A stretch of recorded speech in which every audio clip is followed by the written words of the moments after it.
she put the baby in the trash can, and then she put another clean liner over the top of it.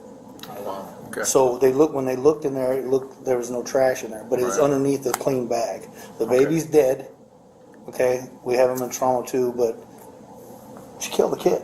Alexee Trevizo, a 19-year-old and high school senior, seemed like she had it all together. On the surface, she was the perfect student, excelling in her studies, and a star on the cheerleading team. She had a boyfriend, Devin, the school football champion, and everyone saw them as the perfect couple. But behind that perfect image, there was a different reality, one she hid well from everyone. At home, Alexee lived with her mother Rosa, a woman hardened by her own difficult life. Rosa's control over Alexee was suffocating, shaped by years of raising her daughter alone after separating from Alexee's father. A man whose abuse during Rosa's pregnancy left Alexee with back deformities. The pressure to please her mother, who had always been a fierce presence in her life, was constant. School was no escape either. Alexee was under intense pressure to maintain the flawless image she had built. She often spoke sweetly to teachers, flattering them in hopes of gaining their attention and recognition. She needed every bit of admiration to boost her status and fame among her peers. The only bright spot in her life was her relationship with Devin. He was her comfort zone, but little did she know that the comfort she found in him would eventually turn into something far darker. Alexee's relationship with Devin was so strong that it pushed her to go against her mother's clear instructions. Rosa had always told her that high school was not the time for sex. Alexee was supposed to wait until she was in college. But Devin made her feel so special, so safe, that Alexee ignored her mother's warnings. After Alexee and Devin had sex repeatedly, the one thing Alexee feared the most happened. Her period was late, and she could feel something changing inside her. For Alexee, being pregnant was a disaster waiting to happen. It wasn't just about breaking her mother's rule about sex. Now she had a child on the way, and there was no hiding that forever. On top of that, she wasn't sure how Devin would react. He was only 2 years older than her. He might not be ready to step into fatherhood. The thought of telling him filled her with dread. But Alexee had always believed that lying and hiding things could get her out of any situation. So she made a decision. She would hide the pregnancy. She would act like nothing had changed. She carried on with her normal life, like the baby didn't exist, except for a few small adjustments to keep her secret safe. Every month, Alexee asked her mother to buy her pads, pretending everything was normal. She also switched up her wardrobe, opting for baggy dark clothes to cover her growing belly. Rosa couldn't help but notice the weight Alexee was gaining. She had questions, but Alexee always had an answer. She blamed it on eating too much fast food and focusing entirely on studying and getting ready for university. For now, that explanation was enough to keep Rosa from digging deeper. Although Rosa didn't dig any deeper, something inside her sensed that Alexee was hiding something. The feeling gnawed at her. But trying to let Alexee focus on her studies, she didn't push. Instead, she tried a softer approach. One evening, she even mentioned that some girls abandon their babies after giving birth and end up in prison. Alexee didn't take much from her mother's words, except for one thing: the idea that other girls had abandoned their babies. To Alexee, that sounded like a solution. Months went by, and Alexee continued to hide her growing belly. She wore loose clothes. She acted like nothing was wrong. But as January 27, 2023 approached, everything started to change. In the early hours of that morning, Alexee felt an intense pain shooting through her lower back. It was unlike anything she had ever felt before. The pain was so sharp, she could barely stand it. She knew something was wrong. Desperate, she went to wake her mother. Rosa, who knew about Alexee's back problems, assumed it was just the same old issue. She asked if Alexee could wait until morning so they could see the doctor the next day. It was late and Rosa was tired. But Alexee couldn't wait. The pain was getting worse by the minute. She told her mother she couldn't make it through the night. That's when Rosa realized this was serious. Something wasn't right. They rushed to Artesia General Hospital, entering the emergency room in a panic. From that moment on, the chain of terrifying surprises began. Alexee Trevizo enters the emergency room. It's almost empty. The doctors and nurses had no idea the nightmare about to unfold. A nurse approaches her following protocol, asking what brought her in. Alexee clutches her lower back and says she's in terrible pain. The nurse asks if she's pregnant. Alexee's heart races, her face tightens. She tells the nurse she's a virgin. The nurse begins to check Alexee's vital signs, moving to touch her lower back, then her abdomen. But Alexee straightens up fast. She moves back, trying to shield her belly. The nurse's eyes narrow. Something's off. Rosa watches her daughter closely. She sees how Alexee is acting, and a terrible realization starts to creep in. Rosa feels the weight of something far worse than back pain. She starts arguing with Alexee, the words spilling out sharp like blades. She tells her that girls who end up pregnant get themselves into big trouble. But Alexee snaps back, insisting she's not pregnant, that she's never had sex. The tension in the room thickens like fog. The nurse senses the unease. She orders tests for Alexee, including a pregnancy test. The minutes tick by slowly, the air heavy with unspoken truths. Rosa keeps scolding Alexee, her voice a constant stream of accusations. But Alexee's pain is growing. The hospital staff give her painkillers. What they don't tell her yet is that the urine test results are in, and Alexee is pregnant. The nurses stand there, unsure of how to break the news. Should they tell Alexee in front of her mother? Or would it be better in private? But Alexee breaks the silence, asking to go to the bathroom. The nurse lets her go. Alexee moves quickly, the painkillers dulling the sharp edges of her agony. But inside her body, something more powerful is happening. It's not her back. It's her body betraying her lie. Labor has begun. She reaches the bathroom, the door closing behind her. Minutes pass. Rosa begins to worry. She calls out to Alexee, but all she hears is a faint, "I'm fine." Another 5 minutes past, Rosa's worry grows. She calls out again. Alexee responds the same way, that she is fine. But someone outside knows that's not true. The sound of tissues being pulled over and over. The flush of the toilet repeating like a nervous tick. The nurse's eyes narrow again. He tells Alexee to come out. They're getting the key. They'll open the door, whether she agrees or not. Inside, Alexee is fighting against the contractions, her body twisting with the effort to stay silent. In less than 20 minutes, she gives birth. The baby in her arms weighs barely 3 pounds, about 18 inches long. She looks down at him. He doesn't cry, doesn't move. She believes he's dead, not realizing that some babies don't cry at birth. She bites through the umbilical cord with her teeth. In her panic, she wraps the baby in a trash bag, tight sealing it, as though that could erase the truth. She hides him in the trash can, covers it with another bag, hoping it looks untouched. The nurse outside is growing impatient. Alexee comes out of the bathroom, finally, her face blank, her movements eerie in their calm. She doesn't look at anyone, just walks back to the emergency room. The nurse steps into the bathroom. Blood is smeared on the floor. They call the cleaning staff to take care of it. Blood stains lead from the bathroom to the emergency room, marking Alexee's path. The cleaning lady begins her work. But when she goes to change the trash bag, something feels wrong. It's heavy. Too heavy. She looks inside. Her breath catches in her throat.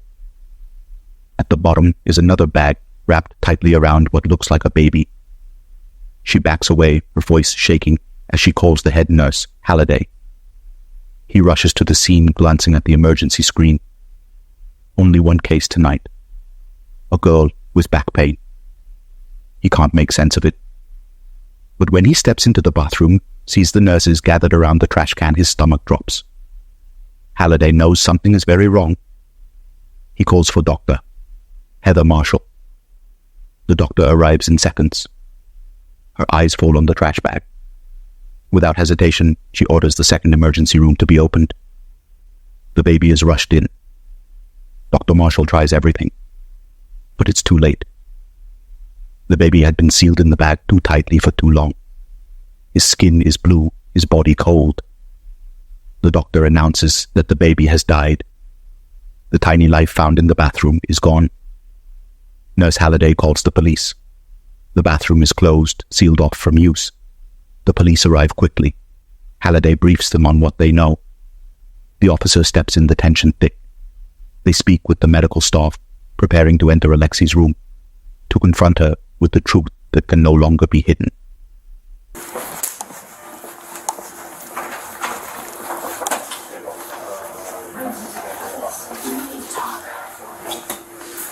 I'm sorry, there's we discovered a dead baby in the bathroom. Oh my gosh. I'm sorry. He came out at me and I didn't know what to do. Lexi, I told you about this. But it I just asked you, baby, to tell me the truth.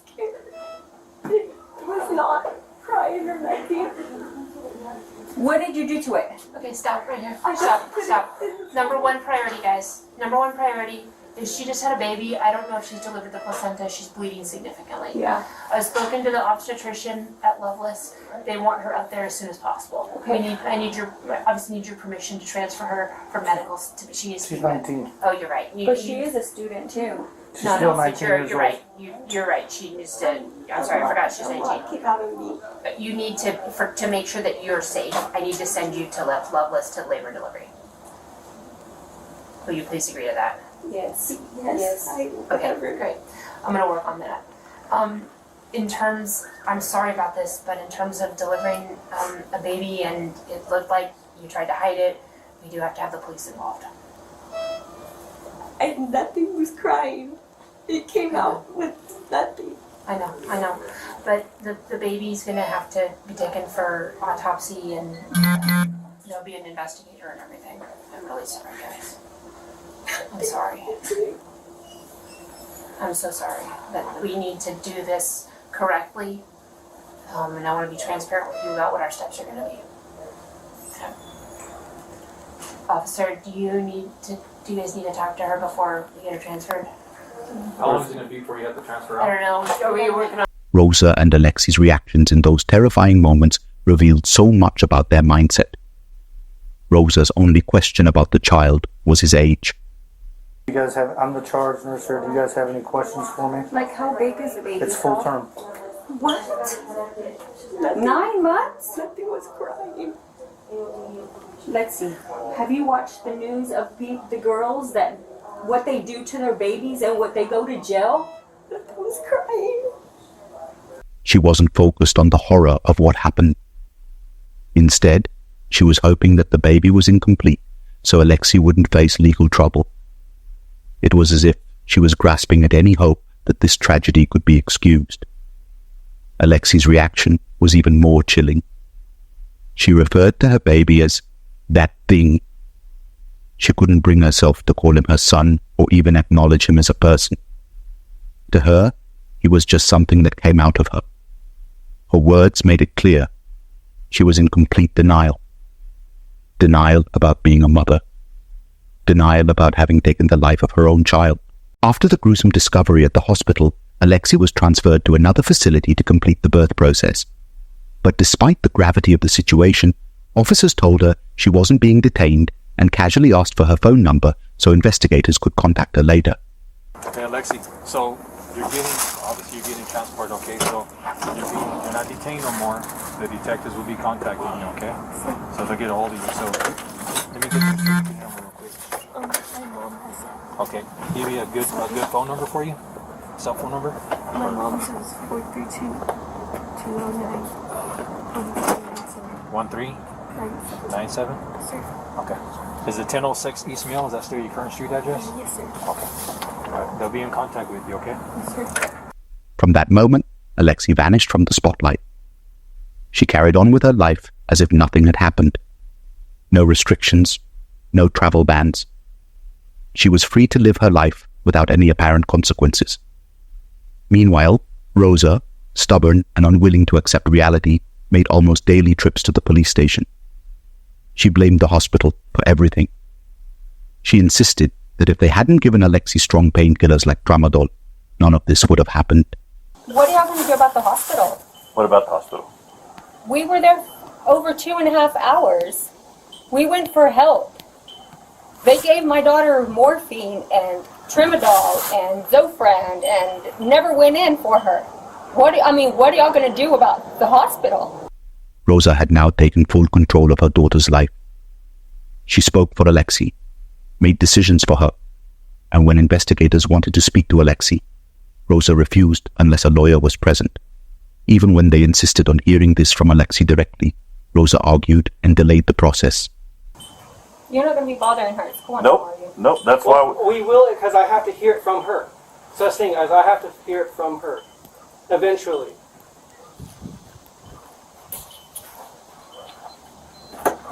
Let's see. And we will not go back to the school. Hi, Alexee. Hi.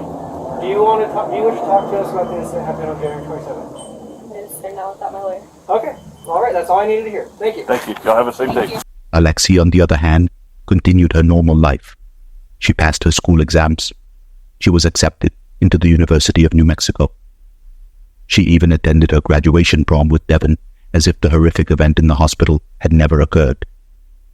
But the truth was about to catch up with her. In May 2024, the forensic report was released. It confirmed that the baby was a fully developed male. Air was found in his lungs. He had died from suffocation. Armed with this report, along with security footage and testimonies from nurses and doctors, an arrest warrant for Alexee was issued. The moment of arrest was tense, though the officers remained professional and controlled. This is my house. I have a right to see the warrant. I'm letting you know she has a warrant for her arrest. We don't have a search warrant for your house. We have a warrant for her arrest. Okay, can we see the warrant? Yeah, once we, She gets a copy of it. Can I go up there when you take her up there? You can go to the detention. Do you know where it is? Everything? It's Okay, nowhere. so what is she under arrest for? She's over 18. Just gotta talk to her. I understand that, Right. Detective Gonzalez. Right. What is she under arrest for? She has a warrant for arrest. Okay? For what? That's all I'm gonna tell you. Okay? What do you mean that's all you're going to tell me? she's over the age of 18. I understand that, but I have a right to know as well. And we'll tell you that, but we Okay, we then need let the me know cooperation. now. We need the cooperation. Let me know now. I'm giving you the cooperation. I told you everything. Answer my question. Well, What is she under arrest for? What is she under arrest Bring her out here, for? we'll tell you right in front of No, I'm not bringing her out here yet. Let me know what she's under gonna arrest get for. arrested. Are you okay with telling her? Yeah, go ahead. Tell me. Homicide. Open count of homicide. And tampering with evidence. Tampering with evidence Yes. at the hospital? Yes. I have a right to see a warrant. It doesn't matter if she's over the age of 18. This is my house. You have a right. You have to show me that warrant. If we were searching your house. Even if she's under arrest, you have to show me the It's warrant. up to... Hey, I have the detectives here. They want to arrest my daughter. They're saying they have a warrant, but they can't show me a warrant for her arrest. Okay, thank you so much. Rosa, ever defiant, demanded to see the arrest warrant, even though legally she had no right to. Alexee was 19 years old, a legal adult. Rosa had no power over the situation anymore. Eventually, she relented, and Alexee went with the police, but Rosa still tried to protect her daughter. She requested, based on her lawyer Gary Mitchell's advice, that Alexee be isolated from other prisoners. Okay, wait. Is she going to stay here? Are you leaving her here, or are you Yeah. transporting? That's not up to me. It's up to detention. She should be calling you after she's done with booking. Okay, are you going to isolate her?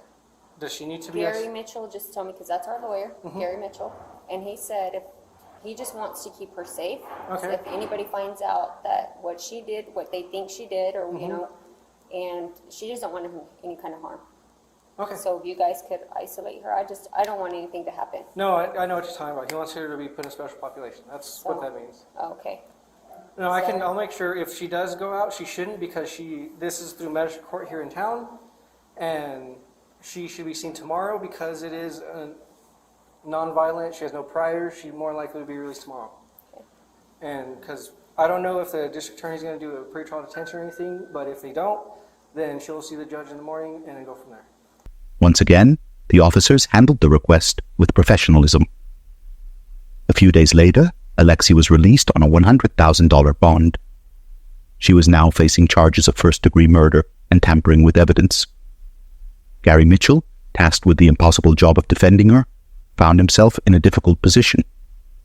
The case had become a matter of public outrage. The entire nation seemed to demand justice. Alexee's confession had been caught on camera. But Mitchell wasn't one to back down easily. He began his defense by claiming that Alexee didn't know she was pregnant. That argument didn't convince the public, nor the judge and plaintiffs. They even released footage showing Alexee on the cheerleading team with her belly clearly swollen, making it hard to believe she had no idea she was pregnant. When that defense failed and became a source of ridicule, Mitchell shifted tactics. He attempted to dismantle the case using the Patient Protection Act, arguing that the doctor's testimonies and evidence were inadmissible without Alexee's consent. The prosecutor tried to counter this by pointing out that Rosa had been present throughout the entire ordeal, and her presence negated the act. Still, Mitchell persisted, basing his argument on similar cases. The prosecutor eventually filed a motion to the New Mexico Supreme Court to intervene. As of September 2024, the legal battle was still ongoing. A session that had been scheduled in August was deleted, and no new date had been set. The verdict on Alexee Trevizo's fate remained in the hands of the judge, but it was clear this case would take longer than anyone expected. One haunting question lingers. Why did Alexee Trevizo kill her son in cold blood, especially in a hospital, the one place where everyone's goal was to help her? On the other side, Artesia Hospital had a safe haven policy. Alexee could have left her baby there anonymously, and he would have been placed with a family who could care for him. If we consider a denial theory where Alexee was in a complete denial of her pregnancy, then according to psychology, there are 3 types of denial. Pervasive denial. In this form, the woman genuinely doesn't believe she's pregnant, despite the obvious physical signs.